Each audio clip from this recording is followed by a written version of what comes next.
Dental health may become a concern on raw plant-based diet, and the concern is not unbased.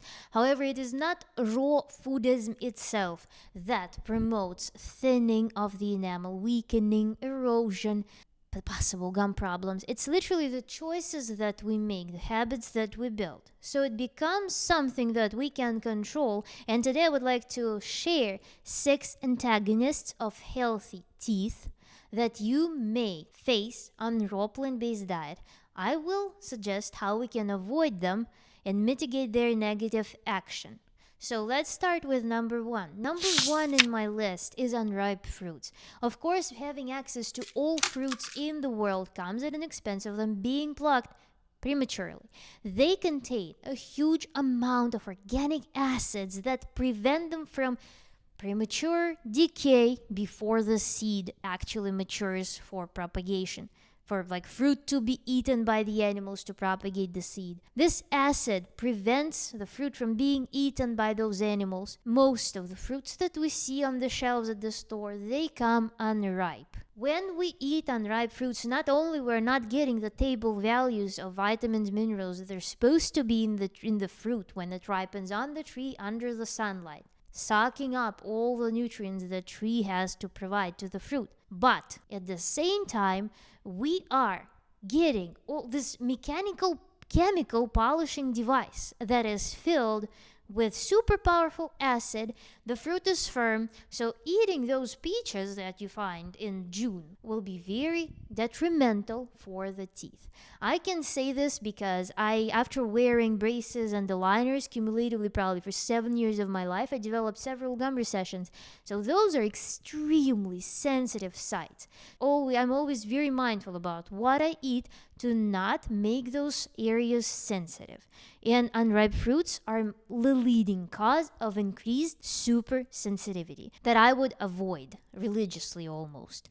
However, if you happen to eat unripe fruit, because once in a while it happens to be that we cannot avoid that, we just do it, then it is best to actually proactively rinse the mouth with the baking soda solution to neutralize this acid, because our saliva, yes, in response to eating sour, acidic things, our mouth starts salivating. It is a very wise mechanism.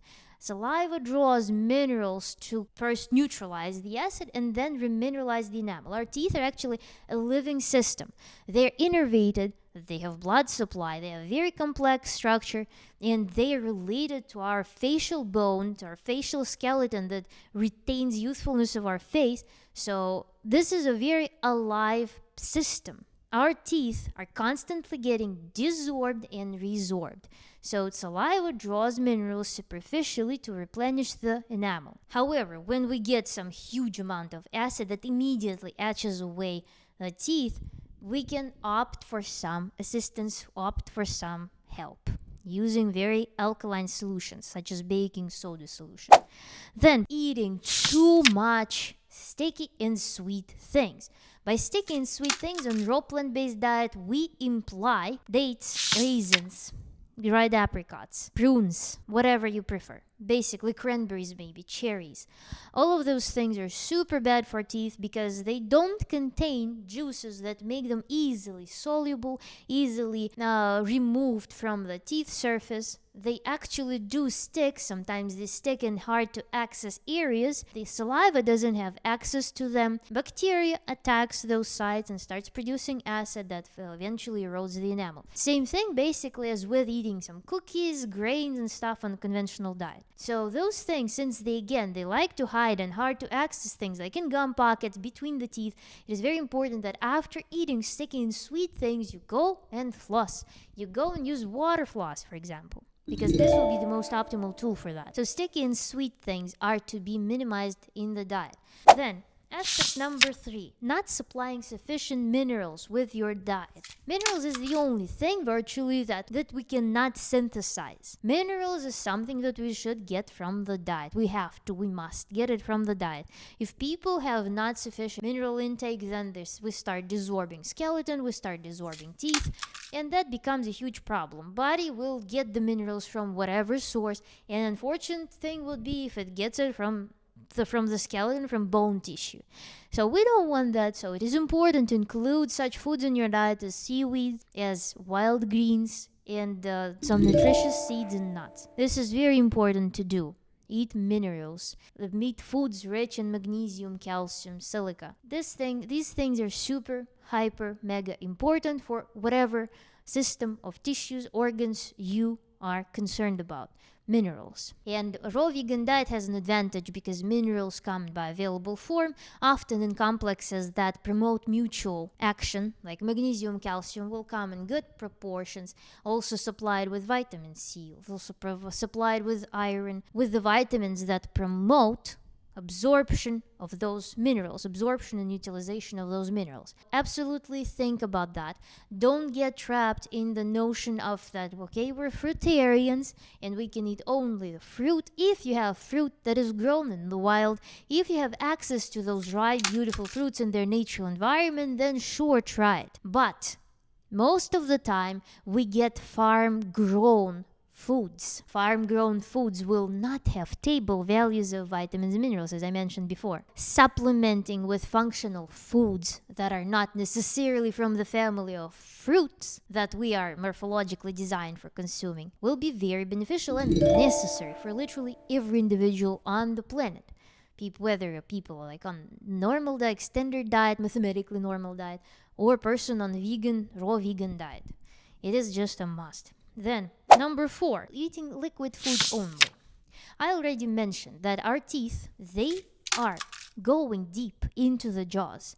They literally are connected to the foundation of our face. One of the factors of aging is actually loss of the bone mass. So face starts losing not just elasticity, plumpness, but also it starts sagging because the foundation, the solid tissues start desorbing. And teeth are deep into them and they provide this compressive effect by chewing. So by chewing, you're not only improving the blood circulation in the teeth, because teeth are supplied from the environment, from saliva, and as well they're supplied from within with blood. You need to work them out. You need to compress them. And this is a mutual action with your facial bones.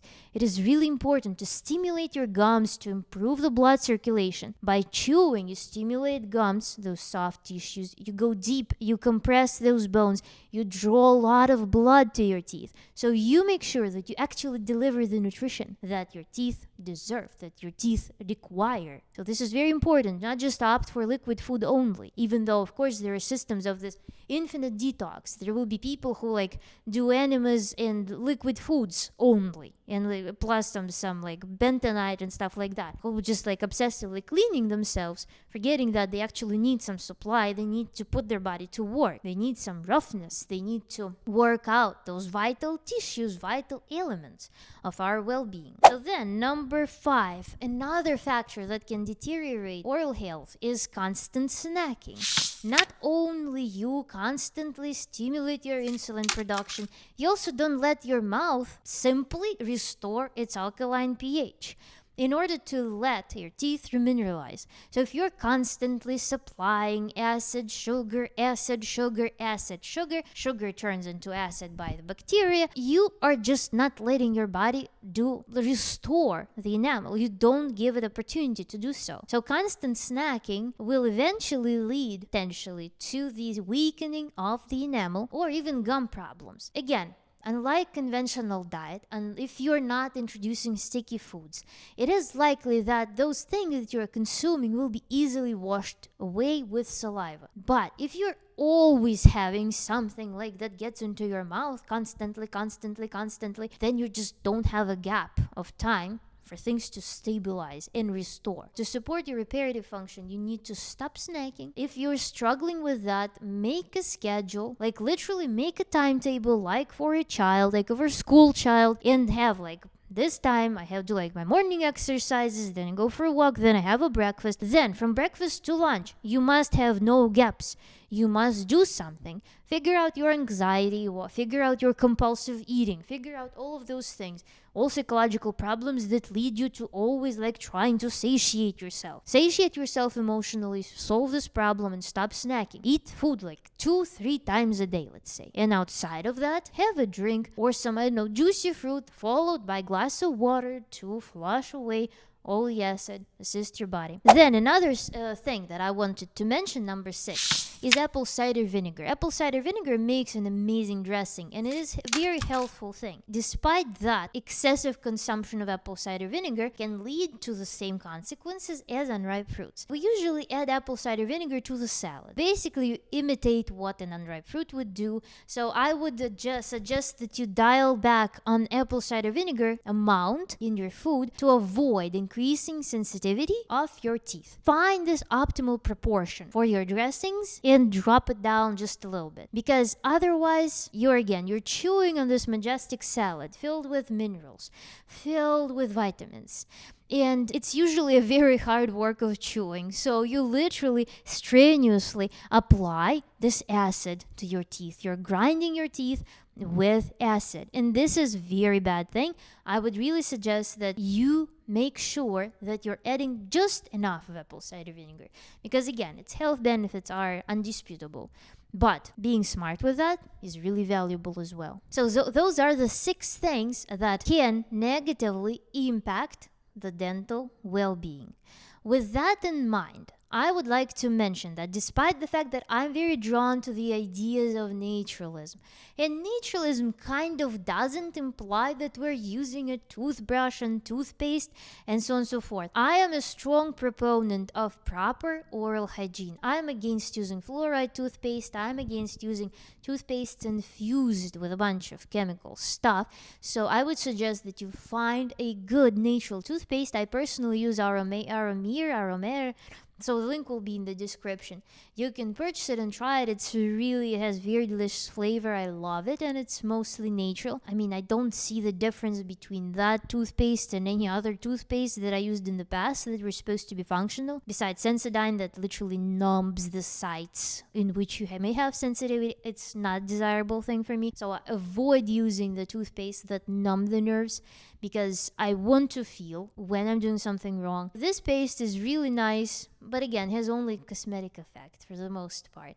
I use electric brush because this makes me not think about the technique. I brush with the softest brush heads possible, because soft residue that food leaves on the teeth, it doesn't require severe scraping with something that you would scrape like a cast iron pan with. You don't need that at all. And then I use oil pulling. And I absolutely love using water floss. Water floss is an insane thing. It adds this massage aspect. It cleans teeth where you have hard to access areas. So I really love my water floss. I will put the link in the description as well if you would like to purchase it through my affiliate link. It will be down in the box. Here are the tips for how to retain dental health while on raw plant-based diet and actually see the benefits of raw plant-based diet.